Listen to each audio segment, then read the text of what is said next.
doesn't hurt them at all. It destroys your possibilities.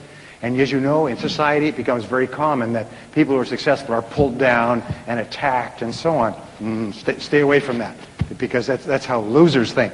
And so the emotion is the critical thing. Well, they interviewed 350,000 salespeople, and they tracked them over a series of years. What is your name, sir? Walton? Okay. So they say, let's say, Walton, would you join this experiment with us? What we're going to do is we're going to phone you on an irregular basis. Every few days somebody will phone you, and they'll just ask you, what are you thinking about right now? And whatever it is, just tell them what you're thinking about at that moment, okay? So they would do this experiment with all of us. They hire university students to do this. They give them free beer and pizza, for which university students will do anything, okay? And then what they would do is they would just phone Walton, and every so often someone would say, Walton, that fellow's on the phone for you. Okay, tell him I'm thinking about this proposal for a customer, or I'm thinking about getting this sale closed by the end of the week, or I'm thinking about this course that I'm going to. So Walton would just tell what he's thinking about, and then they tracked that over a period of months and years, and then compared income. And they found an interesting thing. A pattern began to emerge. Is the highest paid salespeople had a particular thinking pattern that was different from the lowest paid salespeople. And they found that it was consistent. Now, they found there was one quality that top salespeople have more than any other single quality. It's the highest quality of all, and it was kind of predictive of success. It actually predicts success in life more than any other single thinking quality. Can you guess what it is? Go ahead. Can't be wrong. Don't worry. Don't be shy. Can you guess what's the most important quality to predict success and happiness in life? Belief is good. That's part of it. There's no wrong answers. I'll tell you what the answer is, okay? It's optimism. What they found was that successful people had really high levels of optimism. They were really optimistic. They were positive most of the time. Does that mean they didn't have problems? Oh, they had far more problems than the average person because they tried more things. They found that optimists had two great qualities that made them great in selling, which led to their success. Number one was they tried more things, they made more calls, because they had an unrealistic expectation that they would be successful. They just kind of believed they would be successful. You said believe? Yeah, they believed if they just kept on, they would be successful. So they just tried more things. Now the second quality they had is they persisted more, because they have an unrealistic expectation that if they just persist more, they'll succeed. Do you know that the average sale today is closed after 6 visits with the customer? 5.8 to 6 visits. That's how long it takes to make a sale today. But once you've made the sale, sometimes you can keep that customer for years. And every subsequent sale takes you 1/10 of the time of the first sale. Is that all highly paid salespeople have persisted until they got the sale, and then they keep that customer year after year after year, and they make more and more sales, and they get referrals from that customer? Are you with me so far? So therefore, optimists try more things, they make more calls, and they persist longer, and gradually they begin to build up their sales, they begin to build up their customer base, and years go by, and they're 5 and 10 times as successful as people who make fewer calls and quit earlier. Are you with me so far? So this is pretty logical stuff. You think, well, obviously, if a person is positive and they make lots of calls and they call back, they're probably going to make more sales than a person who doesn't, right? In other words, they're creating their own luck. They're putting the law of probabilities on their side. So optimists make more calls and try more often, or call back more often. But we also find that optimists have a particular way of thinking in several different areas, and that's what I want to talk about between now and the break. I can spend a whole day on this, but I know that you guys are really smart, so you could take a lot of good ideas in a short period of time. Is that right? Say yes. Okay. So what optimists do... Oh, damn, I love this stuff. Okay. What optimists do... What time do we start? We started at 7, 8, 9, 10, 10. Okay. What optimists have is what I call orientations. Now, an orientation is a particular way of thinking about life and the world. And the first orientation that optimists have is future orientation. Now, future orientation is what made Singapore a great nation state. Future orientation means that optimists idealize. Optimists think about the future most of the time. They think about where they're going most of the time. They think about the possibilities of the future, and they idealize. They kind of imagine, what would my future look like if it was fantastic? What would the world look like? What would my world look like? And there's 4 areas where optimists idealize. These are the 4 things that we all want in common. all over the world, all human beings want these four things. Number one is great health. We want to have great health. We want to feel good about ourselves. We want to have high levels of energy. We want to live forever, right? And it's never been possible to live longer and live better than it is today, right here. Number two is that optimists want to have loving relationships. They want to have happy relationships. They want to have happy families. They want to have happy friends. They want to have work with people they like, work for bosses they like. They want to sell to customers they like, and so on. One of the great rules for success in selling is only get into a business where you really like the people you're working with and you really like the people you sell to. I had a woman come up to me recently. She said, you know, I really like my product and I really like my company, but I really hate the people I sell it to. I mean, they're real jerks. She just didn't like the people. I said, you know, you'll never be successful unless you really care about the people you're selling to. Well, the third thing that we all want is we all want to do meaningful work, and we all want to do it well. It's so important for us to do our work well, because this is what we found, is how much you like yourself, your level of self-esteem, determines your level of optimism. If you really like yourself, if you really feel happy about yourself, you'll do your work better. But the flip side is also true. It's like a coin. If you do your work well, you like yourself more. And if you like yourself more, you do your work better. And each time you learn something new that enables you to do your work better, you like yourself more. And then when you do your work better, you get better rewards and better feedback, and you like yourself more. And the more you like yourself, the better you do. And the better you do, the more you like yourself. Say, I like myself. Now say it like you mean it. Say, I like myself. I like myself. Wonderful. You know, all top people can say that quite happily. They did a study of 1,500 men and women who were at the tops of every one of their fields. It was a 9-year study. And they asked them, what is the greatest of all benefits of success? And you know what they said? It was wonderful feelings of self-esteem. They liked themselves. They liked themselves. They genuinely liked themselves and felt that they had done something important with their lives. Felt they had done something worthwhile with their lives. So therefore, a high level of self-esteem leads to self-confidence. It leads to optimism. It leads to a positive mental attitude. And the more you like yourself, the more you like other people. And the more you like other people, the more they like you and they want to buy from you and recommend you to their friends. So everything you do to build yourself up psychologically improves every part of your life. The more you like yourself, the better a parent you are, the better a spouse you are, the better a friend you are, the better a boss you are. The more you like yourself, the better is every part of your life. The more you like yourself, the lower your stress levels. The more you like yourself, the stronger is your immune system. The more you like yourself, the healthier you are. People with high self-esteem are very seldom sick. People with high self-esteem do their work well. They have lots of energy. People with high self-esteem set big goals for themselves. It's an interesting thing. If you really like yourself, you set big goals for yourself. And if you set big goals for yourself, and you also pursue. So the more you like yourself, the better you do. And the wonderful thing is every single time that you do something positive for yourself or for anyone else, your self-esteem goes up. Now, this brings us back to future orientation. People who really like themselves think about the future, and they have great ideas for the future. You know that we have found that just the very idea... I'm sorry, let me not get ahead of myself. I said there's 4 things that we want. Number 1 is health and energy. Number 2 is loving relationships. Number 3 is meaningful work that we do well. Number 4 is financial independence. We all want to be financially independent. Now, we all judge ourselves in life by how well we're doing on each of these 4. And we could be doing well in 3, but if we're low in 4, that's what bothers us. That's the thing that worries us more than anything else. You know, you could have great health and good family and nice job and be broke. And you know what? You won't think about the other 3 things. You think about being broke all the time. Isn't that true? It's called the deficiency need in psychology. We always tend to think about where our deficiencies are and not pay enough attention to the other. Well, the more you like yourself, the more you idealize your future, the more you create great dreams of what is possible for you. And the starting point of of dreaming great dreams is to have a fantasy or an imaginary idea of your life as if it were perfect sometime in the future. So when I do personal strategic planning, when I do strategic planning actually with corporations, the first thing I say is, let us imagine that this company 5 years in the future is perfect in every way. Okay? If this company was perfect, if it was a great company, if it was the most respected company in the business, if it was the best company of all in this industry, what would it look like?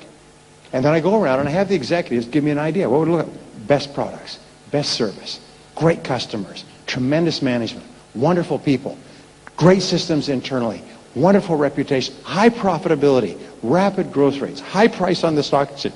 We write them all down. And the most amazing thing is, I say, okay, now, is this what the company would look like if it was perfect? And everybody says, yeah, if this company was perfect, that's what it would look like. I would say, okay, is this possible? Are these possible? And everybody stops. I do this with the senior executives of multi-billion-dollar corporations. And they say, yeah, 5 years? Not in 1 year, but we could do that in 5 years. And so the only question then becomes what? How? How will we do it? I say, good. Now let's start talking about how. Let's first of all organize these in priority. If we could only accomplish one, which would be the first one, and then which would be the second. And so the first one, the first one is usually superb products and services.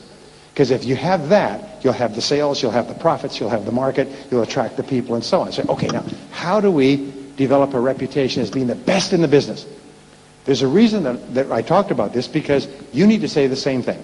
If your life was perfect in 5 years, if your health was perfect and your family was perfect and your work was perfect and your financial situation was perfect in 5 years, what would it look like? What would it look like? And then you begin to think, hey, in 1 year maybe, but in 5 years, I could be fit, I could have a great family, I could be the top of my field in my work, I could be financially independent or on my way to financial independence. All that's possible within 5 years. Isn't that true? Now, here's an interesting point. Are you ready? The time is going to pass anyway.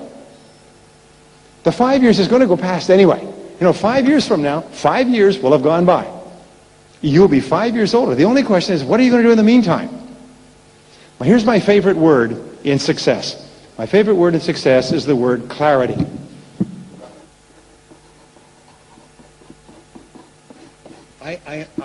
I am a fanatic on the word clarity. And basically, what I say is you can't hit a target that you can't see. So your job is to be absolutely clear if your life was perfect. If you're married, sit down with your spouse and create what is called a dream list. And just say, these are our dreams for the future. And just write down everything you'd like to have in your life if you had no limits. If you had the power to achieve anything. If you could wave a magic wand over your life and have 3 wishes, what 3 wishes would you want? Health, happiness, money, financial independence. Here's the point. If you can dream it, you can do it. If you can write it down, if you can imagine it and write it down, then the only question you ask is how? You say, how do we do it? And then what you do is you say, now who else has got what I want? And who else at one time didn't have it and now they have it? And what you do is you go and find out how they got there. You read their books, you ask them questions, you listen to their programs, and then you discipline yourself to do the same things they did until you get the same result. It's not a miracle. Success is not, there's just far too many successful people in Singapore who started with nothing for it to be luck or an accident or a miracle. There's a system going on here. Like somebody's got the phone number and they're getting through on a regular basis. Your job is to find out the phone number. My daughter is going out with a young man, and his father is a lawyer. The lawyer is a corporate lawyer, and they set up they did all the papers for a restaurant. And the founder of this restaurant was very arrogant. He said, this is going to be the best restaurant in Los Angeles. This restaurant is going to be so good, we're not going to advertise this restaurant, and we're not even going to have the phone number in the book. In fact, this restaurant is going to be so good that people are going to keep the phone number. And the only way that you can get a reservation is if you know the phone number. And so you'll have to know somebody who knows the phone number. And you know something? Within 1 year, that restaurant was packed. And you could only get a reservation if you had the phone number. And so you'd be saying, do you know the phone number to that restaurant? Well, yes, I do. Could I have it? Well, I'm not sure. And so people who had the phone number were very jealous about this phone number, and they were very careful giving out the phone number, and they went there on a regular basis. I mean, he made it one of the most successful restaurants in Los Angeles. To this day, you can't get in unless you know the phone number. Now, when we talk about being financially successful, scoring a 10 in all 4 of those areas, you've got to figure out the phone number. You've got to get the phone number.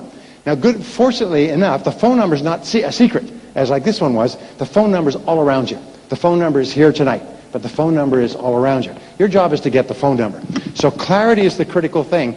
Decide what you want. Decide clearly what you want. Talk about it. Think about it. Imagine it. Play with it. Like a child at Christmas time. Fantasize about a beautiful home, a beautiful car, travel, health, so on. All of these things are possible for you, but you have to have them in your mind first. Remember, it always begins within your mind and then it goes into your reality. Now, the second part is, I love this stuff. Damn. Okay. The second orientation that successful people have is goal orientation.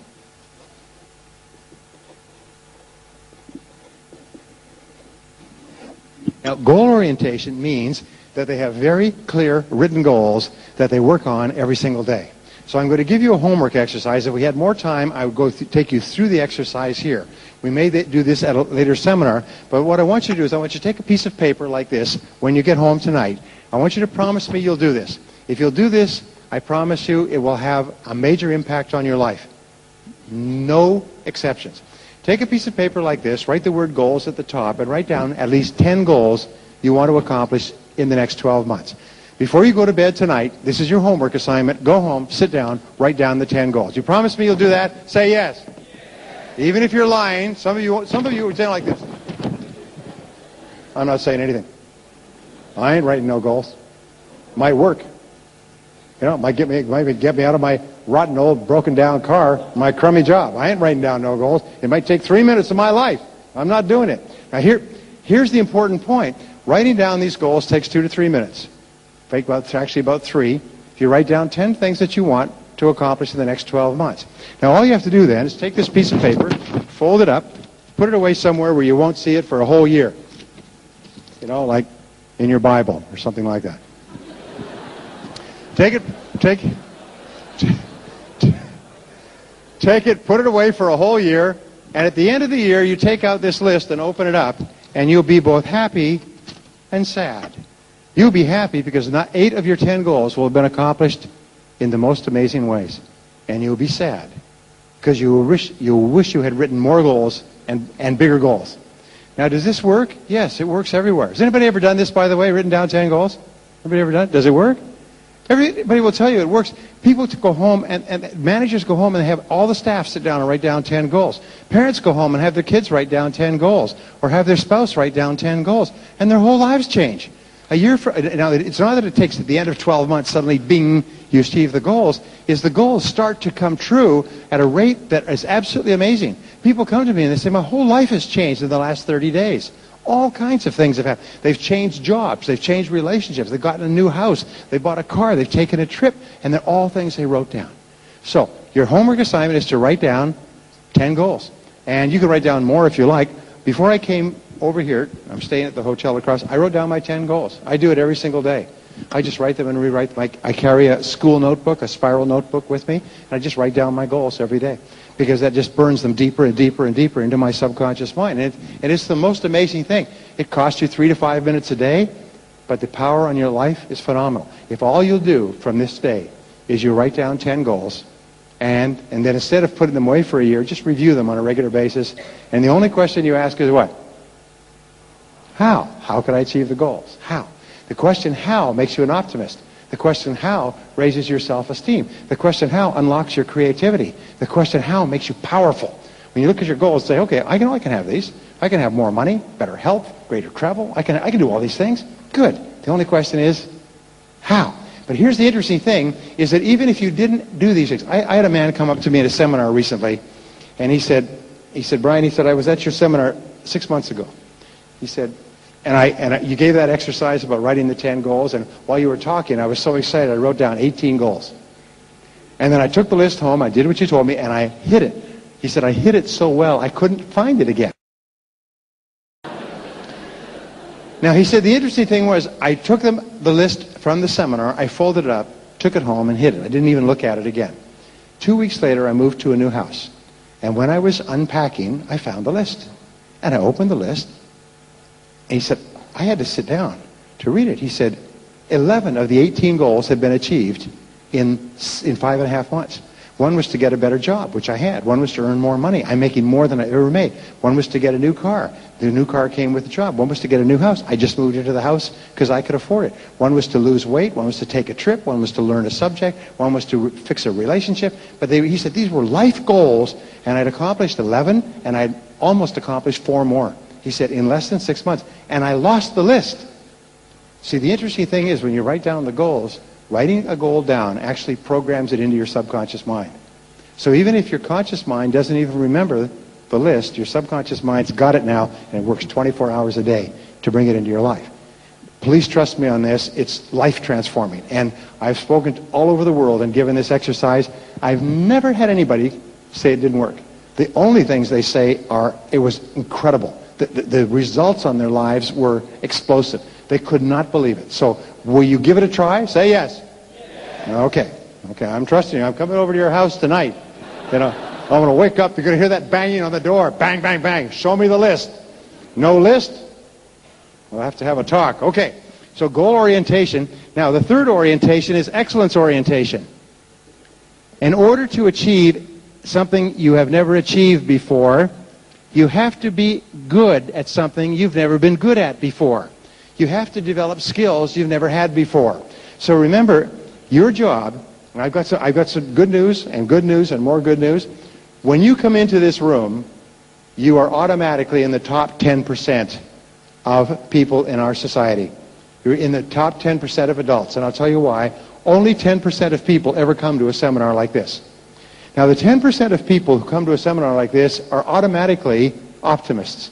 Nobody came here hoping this would be a bad seminar. If you did, I'll talk to you later. You're future-oriented because you came here to learn something that will help you to be better in the future. Even if you didn't define it that way, nonetheless, in your own heart, you were future-oriented. And that's all that matters. You're goal-oriented because you came here. You had to pay for this seminar. You had to turn off the television. You had to make your way down here, find a parking space, get in here. You're goal-oriented. You're aiming for a target, which means that you're already not in just the top 10%, probably in the top 3% of our population in terms of the future. Now remember, here's one of the great rules for success. It doesn't matter where you're coming from. All that really matters is where you're going. It doesn't matter where you're coming from. All that matters is where you're going. Now your job is, now that you're in the top 10% mentally, and you've got to get there mentally before you get there financially, once you're there mentally, your job is to stay there. Now, this idea of being in the top 10% is a major idea, and let me explain it. When I was growing up, I never thought I could be in the top 10% of anything. I failed in school. I did poorly in school. I got fired from jobs. Try getting fired. I used to pump gas in a gas station. I got fired from that because I wasn't good enough.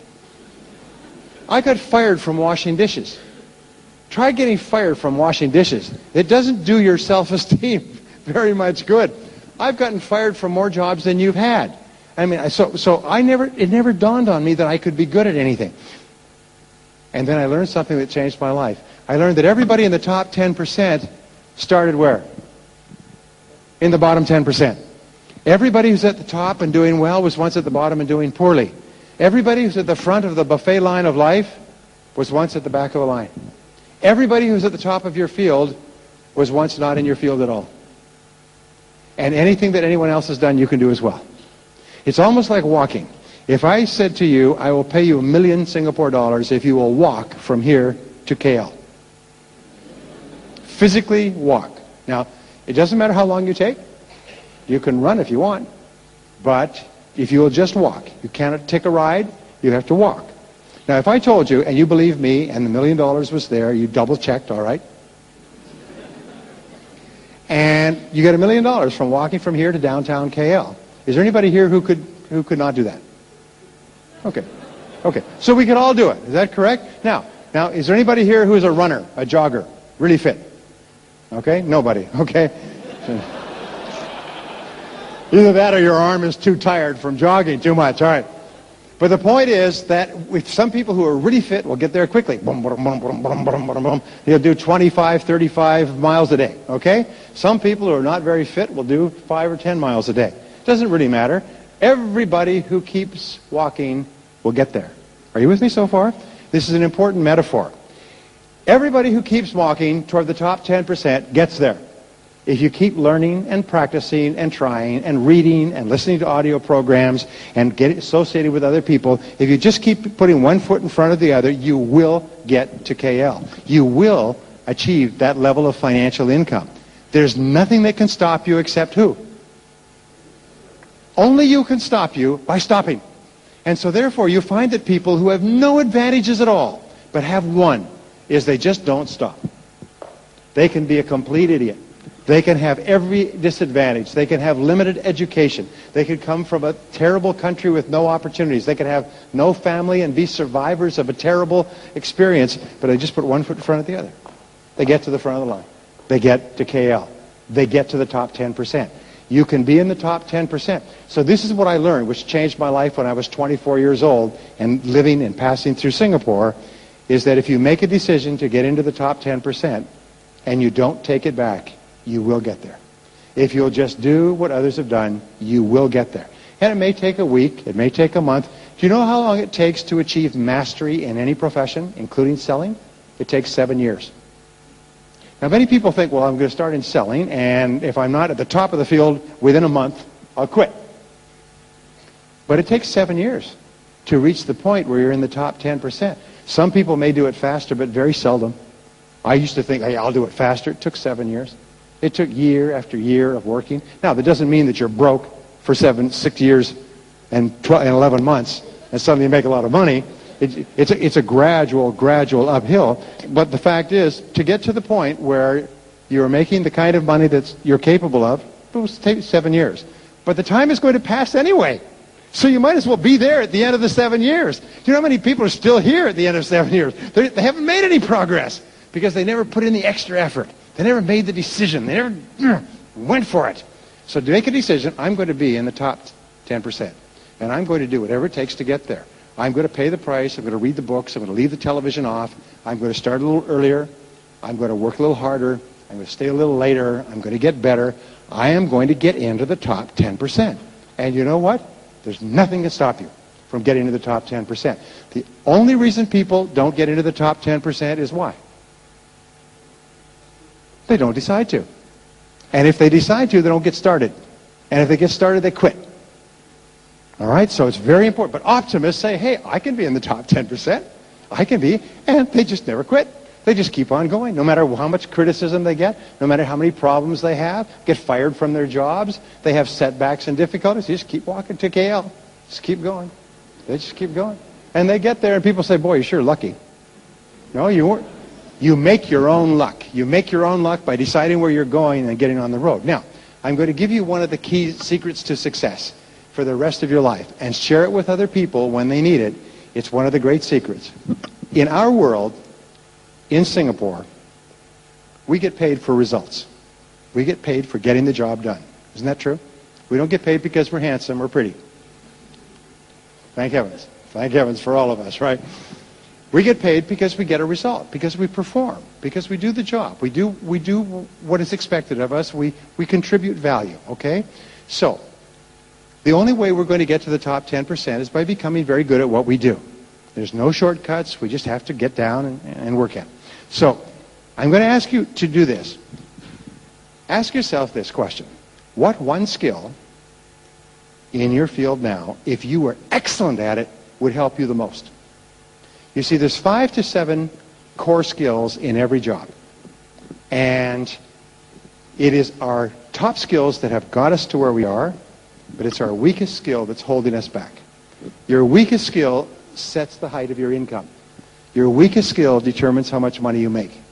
So if there's 7 key skills in selling, which there are, and you're brilliant at 6 of them, but weak at the 7th, that sets your income. So ask yourself, what one skill? It's really important. What one skill? And if you don't know the answer, you must find out. Ask your boss. Boss, what one skill, if I was really good at it, would increase my income the most? Ask your coworkers. Ask your customers. I did that once when I was living in Singapore. I asked one of my customers, what one skill would help me the most? And he told me, if you would stop talking so much and ask questions and listen more, you'd be far more effective. Well, salespeople talk too much because we're nervous. We're nervous, so we overcome our